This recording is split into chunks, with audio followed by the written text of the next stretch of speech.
अब हम लोग इस चैप्टर में टाइप 2 प्रॉब्लम करेंगे।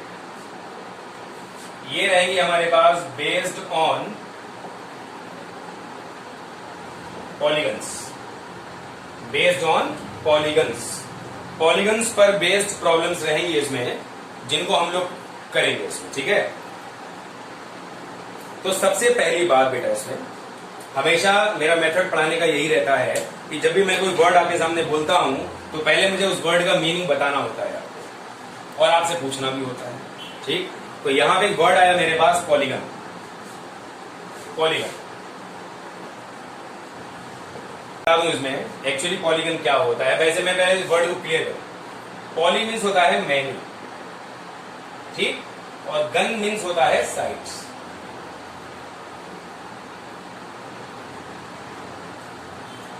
ठीक, यहां पर मैनी का मतलब है 3 और more than 3।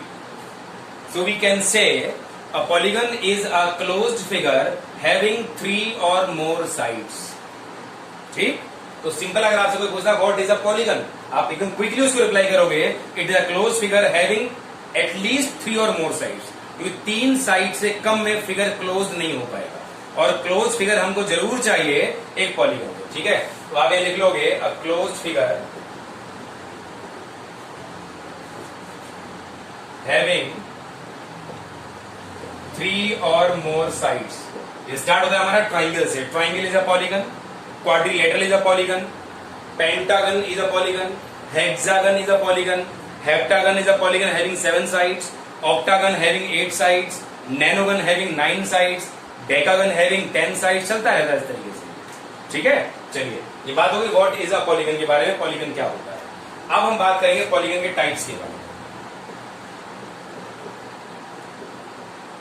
Types of polygon, चलिए ये तो खैर आपको नहीं पता होगा, बता दे रहा हूं आपको। एक हमारे पास बेटा इसमें होता है कॉन्वेक्स पॉलीगन, एक होता है हमारे पास concave polygon. First is convex polygon and other is concave polygon. ठीक, मैं इसको समझाने से पहले इसका फिगर दिखाता हूं आपको कि ये किस टाइप, मतलब एग्जाम्पल फिगर है इसका। ये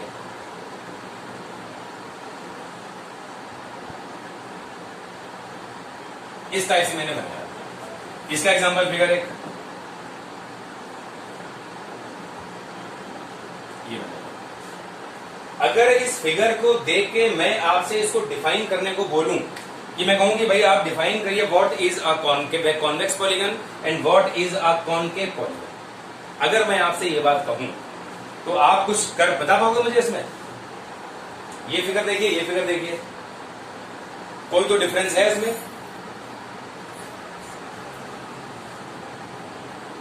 चलिए बता रहा हूं मैं आपको। डेफिनेशन 1, मैं 2 तरह डिफाइन करूंगा इसको। डेफिनेशन 1 देखिए, in a concave polygon all the diagonals lie completely the figure.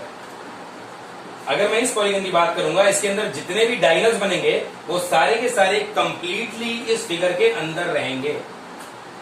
ठीक, but in a convex polygon some diagonals may lie outside और partially outside the polygon। आप चेक करिए भाई, डायगोनल क्या होता है? Joining 2 vertices is said to be a diagonal। अब देखो यहाँ पे थोड़ा सा, अगर मैं इसको मिला रहा हूं इस तरीके से, देखिए ये अगर मिलाऊंगा तो ये आधा बाहर रहेगा आधा अंदर रहेगा। अगर मैं इसको मिला रहा हूं पूरी तरह बाहर रहेगा, जबकि ऐसा कोई भी केस इसके अंदर नहीं बनेगा। तो याद रखिएगा, कॉनकेव पॉलीगन में सारे के सारे डायगोनल्स कंप्लीटली फिगर के अंदर ही लाई करते हैं, जबकि कॉन्वेक्स पॉलीगन में कुछ डायगोनल्स हमारे कंप्लीटली या पार्शियली आउटसाइड द पॉलीगन रह सकते हैं। ठीक, तो यहां लिख लोगे ऑल डायगोनल्स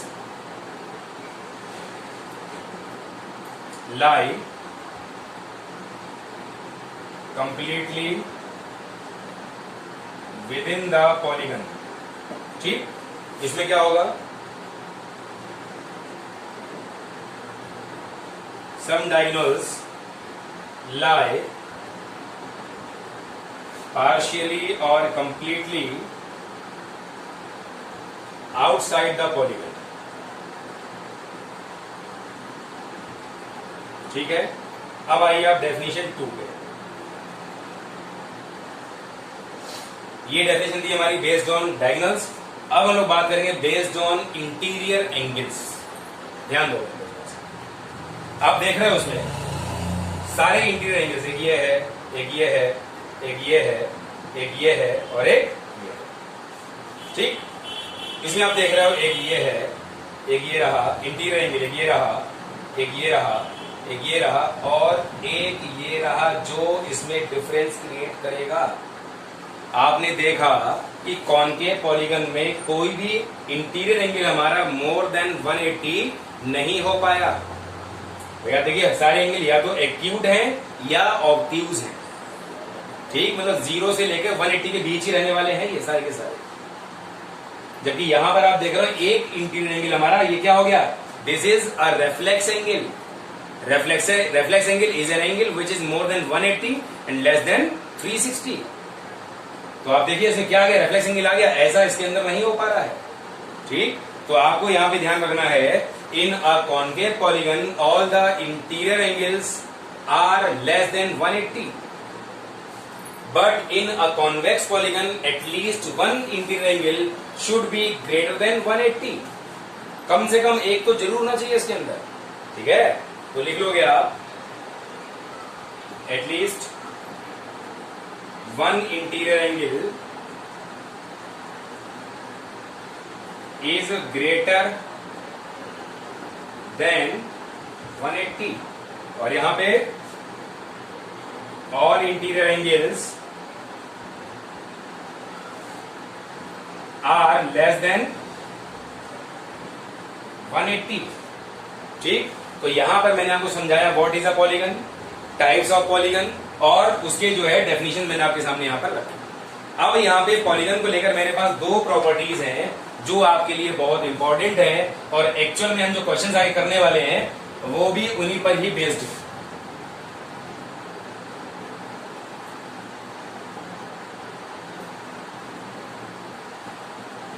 मैं आपसे एक्सपेक्ट यही करता हूं कि सबके पास कॉपी पेन होगा और कुछ कुछ आप नोट करते हुए भी चल रहे होंगे। ठीक है, और जो रह जाएगा नोट करने से वो आपको जब मैं वीडियो भेजूंगा तो आप वहां से उसको रिवाइज कर लोगे और कवर अप कर लोगे। ठीक है, चलिए टू प्रॉपर्टीज, क्या क्या है टू प्रॉपर्टीज। पहली प्रॉपर्टी यहां पे होती है sum of interior angles in a polygon is 2n-4 into right angle. याद रखिएगा, अगर मैं कभी आपसे कहूं कि भाई मुझे किसी भी पॉलीगन में सारे इंटीरियर एंगल्स का सम निकालना है, किसी भी पॉलीगन में मुझे सारे इंटीरियर एंगल्स का सम निकालना है, तो फार्मूला मेरे पास होता है 2n-4 इंटू राइट एंगल। अब राइट एंगल मैंने इसलिए लिखा कि अगर आपको डिग्री में चाहिए तो राइट एंगल 90 डिग्री लगा लो, ग्रेड में चाहिए तो इसको आप 100 ग्रेड्स लगा लो, और अगर आपको रेडियंस में चाहिए तो आप इसको यहाँ पर π/2 रेडियंस प्लेस कर लो। मैं एग्जाम्पल से समझा रहा हूँ। जैसे आपको पता है ट्राइंगल के तीनों एंगल का सम 180 डिग्री होता है। आप चेक करो, इसमें n क्या है, नंबर ऑफ साइड्स। ठीक, यहाँ लिख लो where n is number of sides. अब n को आप 3 लगाओ, जब n को यहाँ 3 लगाओगे 3 into 2, 3 into 2 6 - 4 2, 2 into right angle 180। ठीक, आपको पता है कि भाई क्वाड्रिलेटरल के चारों एंगल का सम 360 डिग्री होता है। ठीक, तो आप इसमें n = 4 लगाओ और चेक करो क्या ये हमको 360 दे रहा है कि नहीं दे रहा है। मैंने n को यहाँ 4 लगाया, 4 × 2 = 8, 8 - 4 4, 4 into right angle becomes 360 degree. तो आपने इस फार्मूले को वेरीफाई कर लिया कि भाई 2n-4 इंटू राइट एंगल जो होगा ये मुझे किसी भी पॉलीगन के सारे इंटीरियर एंगल का सम हमको दे सकता है। ठीक है, चलिए एक बात तो ये हो गई। अब आइए दूसरी बात पे, value of each interior angle in a regular polygon is. ठीक, मैं किसी भी रेगुलर पॉलीगन के इंटीरियर एंगल की वैल्यू निकालना चाहता हूं। तो बेटा पहले समझ लो रेगुलर पॉलीगन का मतलब क्या हुआ। रेगुलर पॉलीगन का मतलब हो गया हैविंग ऑल इक्वल साइड्स एक ऐसा पॉलीगन जिसकी सारी साइड्स आपस में इक्वल होंगी, उसको मैं बोलूंगा मैं यहां पर क्या, रेगुलर पॉलीगन। जैसे ट्राइंगल में क्या होगा, equilateral triangle is a regular polygon. Quadrilateral में क्या होगा, square is a regular polygon. बात समझ गए। अगर चारों साइड, अगर इसकी साइड्स बराबर है तो 100% उसके एंगल्स ही बराबर होंगे। भाई आपको ट्राइंगल में पता है कि अगर इक्विलेटरल ट्राइंगल में तीनों साइड्स बराबर होती हैं तो उसके तीनों एंगल्स भी तो बराबर होते हैं, ठीक। तो कुल मिला के बात ये कि अगर ट्राइंगल में सम होता है 180 और मैं चाहता हूं भाई इक्विलेटरल ट्राइंगल का मुझे एंगल मिल जाए, क्या करते हो, 180/3। ऐसे ही आप जानते हो कि स्क्वायर में चारों साइड बराबर होती हैं तो चारों एंगल बराबर होते हैं, तो 360/4 कर देंगे, कितना आएगा, 90। तो हर एंगल कितना हो गया, 90 हो गया। तो कुल मिला के बात सिर्फ ये आ गई कि अगर मैं सम ऑफ एंगल्स को नंबर ऑफ एंगल से डिवाइड कर दूंगा तो मुझे उस पॉलीगन के एक इंटीरियर एंगल की वैल्यू मिल जाएगी। मेरी बात समझ आपको आ रही कि नहीं आ रही? अगर मैं जो है किसी भी पॉलीगन के सारे एंगल्स के सम को उसके नंबर ऑफ साइड से डिवाइड कर दूं तो मुझे उसके अंदर आने वाले एक एंगल की वैल्यू मिल जाएगी। लेकिन ये तभी वर्क करेगा जब साइड सारी बराबर होंगी। क्यों, जब बराबर होंगे तभी एंगल बराबर होंगे, अदरवाइज एंगल छोटे बड़े होंगे। तो आप क्या करोगे, सम तो ये होता ही है।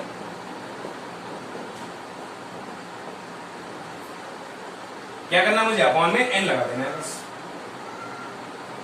ठीक। तो किसी भी रेगुलर पॉलीगन के सारे इंटीरियर एंगल्स की वैल्यू निकालने का फार्मूला जो बेटा मेरे पास आया वो हो गया 2n-4 into right angle upon n। n बिल्कुल क्लियर है कि n shows number of sides always. n जो है वो हमेशा नंबर ऑफ साइड्स को ही शो करेगा। तो ये बस दो फॉर्मूले हैं जो मैं इन क्वेश्चन में भी आपको कराने वाला हूं, उसमें यूज करूंगा, ठीक है। चलिए अब हम लोग मूव करेंगे इसमें क्वेश्चंस पे।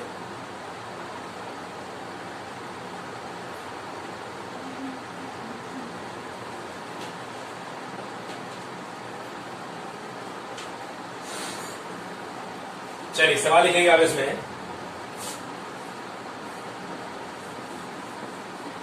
Express the angular measurement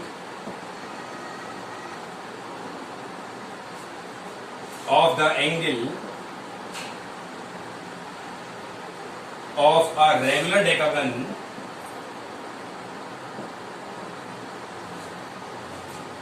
in degrees, grades and radians।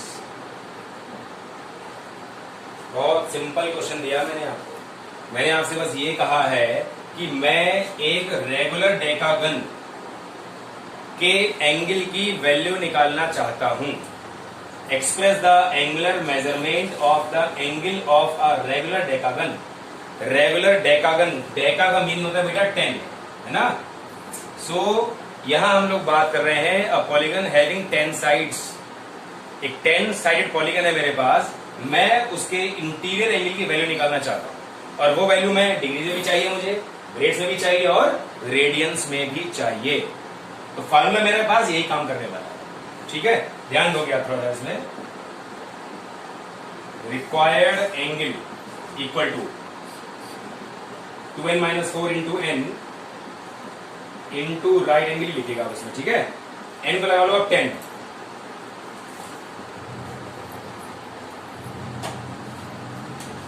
ठीक है। तो ये आ गया मेरे पास कितना, 20-4 16/10, ये आ गया 8/5,